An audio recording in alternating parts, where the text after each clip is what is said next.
Hello, it's Jimmy here at O'Reilly's, and I'm looking at a Mercedes C-Class here. It is the blue efficiency and it's the C220 CDI diesel. Okay, let's open the bonnet, have a look inside. So this car's got quite a story behind it. He bought it from a garage about a year ago. On the way home, the engine management light came on. He's had the throttle body replaced. It's a week or so later the light came back on again. He said he's had various, that's already loose, let's get that off. He's had some various other sensors replaced. I think he said, I can't remember now, he's given me a whole list of stuff that he's changed, and the light always comes back after it's been done. Now the latest one was it had the boost hoses down there replaced, so they are quite common, the lower boost hoses that come from the intercooler. And he said it's had a smoke test. That's how they identified the pipes leaking down there, so they've been replaced. It's had the EGR replaced, I think, and something else. There was a few other things I can't remember now exactly. I would like to refresh my memory, but the customer's just gone for a walk.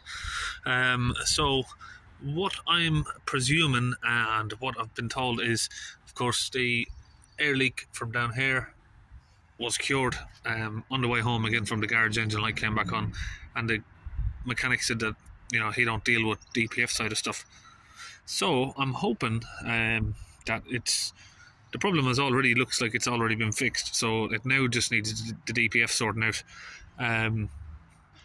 And hopefully that's it, but we're going to do some checks over it just to make sure that we are going to clean the DPF and the problem's not going to come back. So we're just trying to make sure that there is no other issues before we start cleaning it. Now this, I suppose, sort of comes into the category of what I hear sometimes is from people. I've already had diagnostics done, so I don't need diagnostics, but I think most mechanics will not want to just trust what the last mechanic has diagnosed. They want to diagnose it for themselves and see what's what, and then go from there.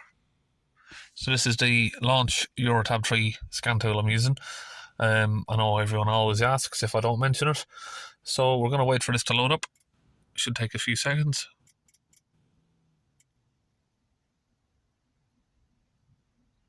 So while we're talking there, mainly with these Mercedes, anytime I'm doing a DPF clean, I'll always just bring a DPF sensor, pressure sensor, because these parts, they're renowned for being intermittently giving out a bad signal, and then your DPF just blocks up. Nobody can seem to figure out the problem, but for some reason or another, these things seem to intermittently start to fail, and then you can do live data and it's working fine, but intermittently they'll sort of fail out, and then your DPF says it's not going to regen and it goes back up to 400%.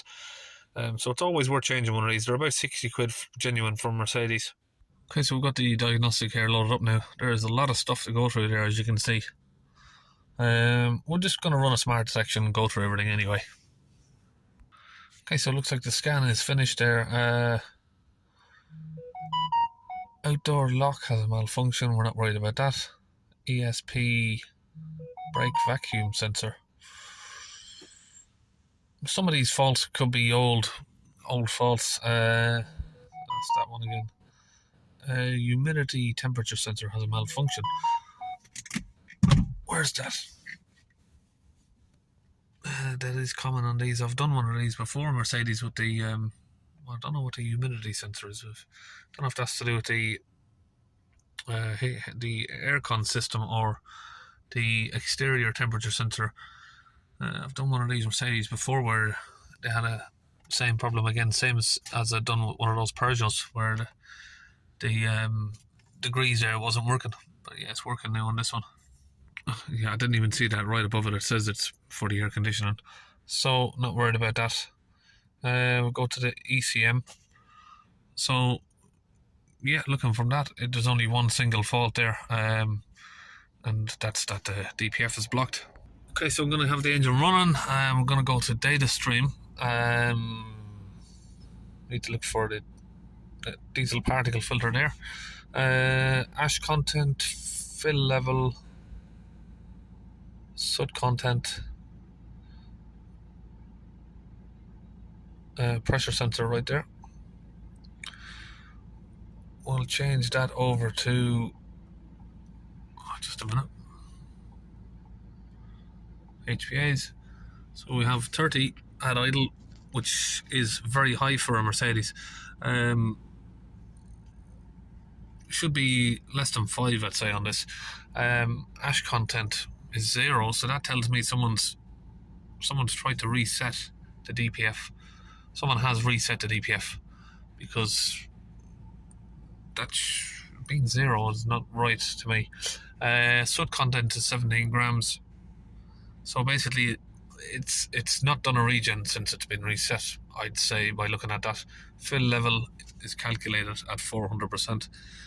Let's hold the revs up to 3000, if we can go that far, can we? Yeah, just about 3000 RPM. So we have 210 pressure at 3000 RPM. Where are we? Just about there. Okay, we're gonna exit the live data for that. Okay, come back. Let's go back to the fault code again. Just see if there's anything in here. Coolant temperature is 87 degrees.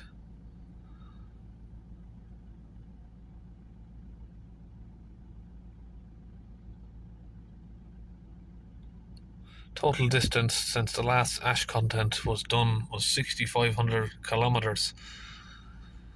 So 6,500 kilometers since it was last reset or told us at a new DPF, basically, I think.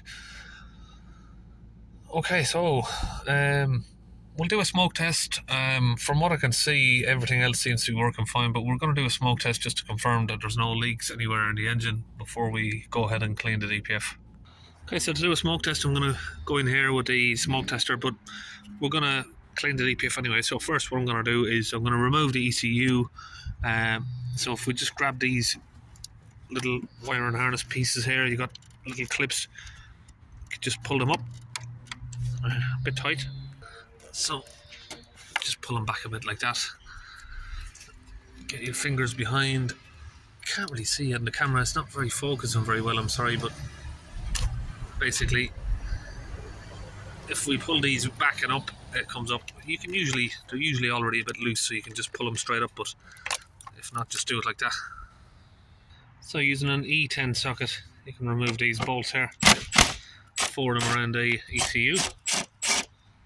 Now we can just pick that up and fold it over, let it sit there. So we should now be able to remove this section of the pipe, pull it up from here.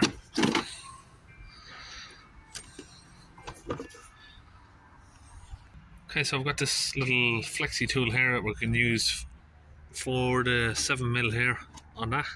Let's get that unscrewed. Then we can unplug the plug there, just separate that from there. So lift it upwards and then out. And then you can see your DPF just down there. We got the 2 hoses there and the pressure sensor just behind it. So if we come in and look at that pressure sensor there, you can see it's fairly old. So while you're cleaning the DPF, it's definitely worthwhile just changing that, so you don't have to come back in here in the future or anytime pretty soon and start changing that. So now we're going to concentrate on this pipe. We're going to connect up the smoke detector. I've got it here ready, and we're going to hook that up to the battery.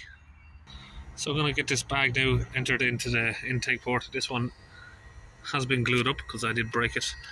So we're going to stick that in there and inflate it so it seals.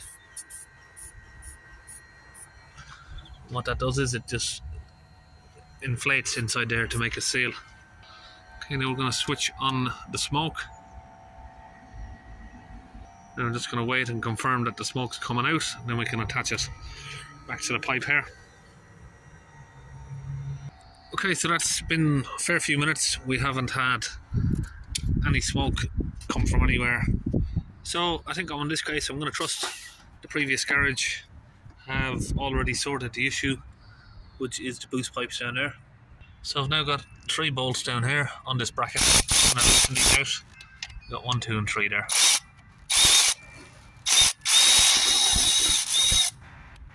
So now we can tilt that forward and we have the sensor just there. So now we can get the bolt off here and we'll unclip the 2 clips from the hoses. Okay, we've got the sensor out, unplugged, and we've removed it from the 2 hoses there. You can see one slightly bigger than the other. That's the one that goes before the DPF and that one's after. So the bigger hose is where you're going to use to clean the DPF. We're going to put the cleaning fluid through there. Okay, now I've got a bottle of Launch DPF cleaner. We are going to pour 50% of that in here.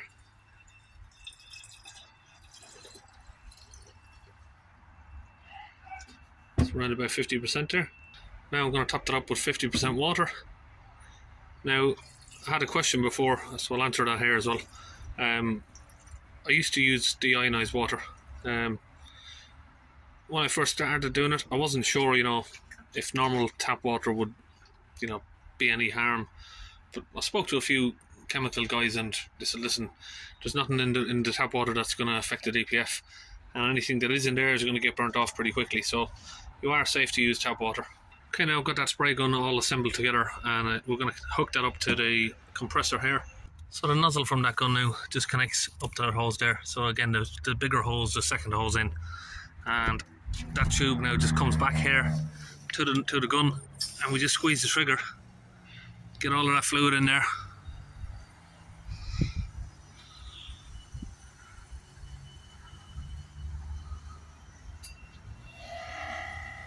So on this particular vehicle here, I'm going to put 50% of that in there and let that sit for a couple of minutes. Then I'm going to start the vehicle up and I'll inject the rest of it while the vehicle is running. Okay, we start the vehicle up. I'm going to hold some revs on it for about 1 minute.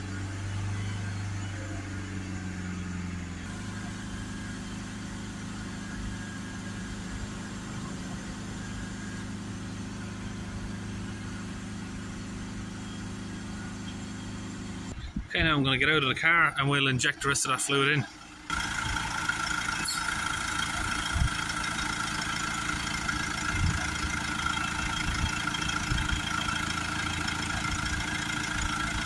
Okay, now we'll disconnect that and just let it idle for a minute, just to let those tubes clear out. Now we'll get the new sensor here and get that fitted on. Okay, so now that's all been put back together, just in reverse of the way we've taken her off. Now we have been running the vehicle with the fluid already in, so the pressure is probably already reduced, but we're going to start it up now. Sorry if I clicked on the wrong one there. 9 degrees, should be that one. No, we're going back to degrees again. Okay, so we're going to accelerate the vehicle back up to 3000 RPM. Now we're just going to keep an eye on that pressure there. It's 150, 130, 120. Don't know why, but when I try to click on the chart, it's going to degrees. Now we're at 90, 80, 70.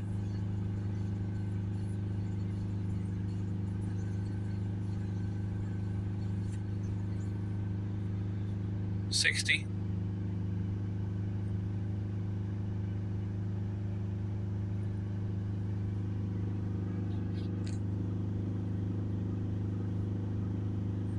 So of course the closer it gets to where it needs to be, that it's going to slow down.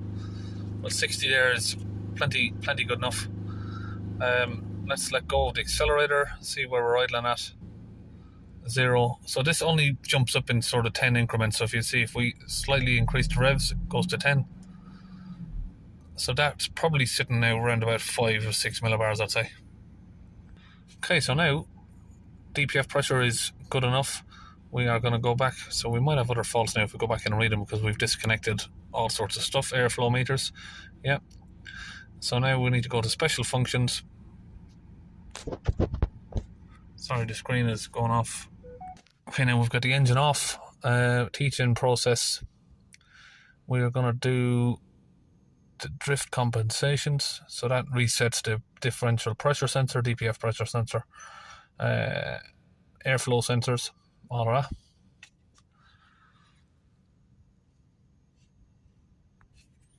And press F3.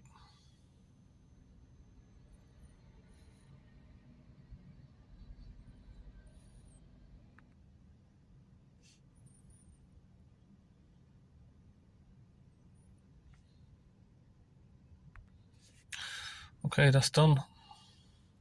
Now we need to teach in the DPF.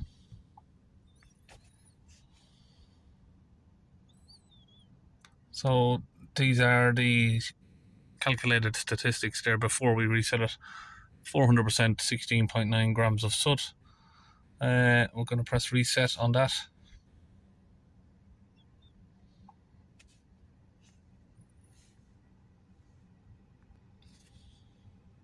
Successful.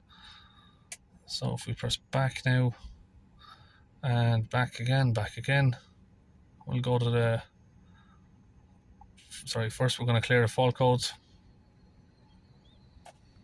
Now we can go to data stream and find again the diesel particle filter. Click all of those. So now if we come down along here, the fill level of the DPF is back to 0% and 0 grams. Okay, so now that's all looking good, we can remove that and confirm we have no engine lights on here. We'll take it for a little test drive. Okay, we're back from a little drive. All is well. And one little last confirmation of the live data, just make sure everything's okay. And I'm back. Read the fault codes, make sure there's none there. We're going to clear down all the rest of these fault codes now as well. So that's it, we're all finished. So someone sent me a video recently of another DPF cleaner anyway, talking about Mercedes DPFs and about how they don't ever block. And if anyone's ever cleaned your DPF on a Mercedes and you've been ripped off, and I'd just like to say what an absolute load of crap that was. But how many Mercedes DPFs have I cleaned in the last few weeks? Fair few, and you can clearly see that they were blocked, and they did need a clean. So just like to get that out there. But so that's one happy customer there. It's all sorted on this one. Yeah, one more thing, the last guy said one of those DPF cleaners, he put a video up saying they don't ever need cleaning, and if you've had someone clean your DPF on a Mercedes, then you've wasted your money. They probably ripped you off, because they don't ever need cleaning. You just need to change the sensor and do a forced regen to get the soot down. This is from a DPF specialist, like saying you don't need to clean it, but you can just do a forced regeneration. Always avoid doing a forced regeneration if you can. If you can get somebody to clean it like I'm doing, it's a way safer option than doing a forced regen. And like I'd always say, is if you need a forced regen, then you need a DPF clean. And if you need a forced regen, you need to find out why it needs a forced regen, because it shouldn't have to have a forced regen unless you have a problem that needs to be fixed, which in this case it was fixed just before the car arrived to me. So that's it, I'll see you in the next video.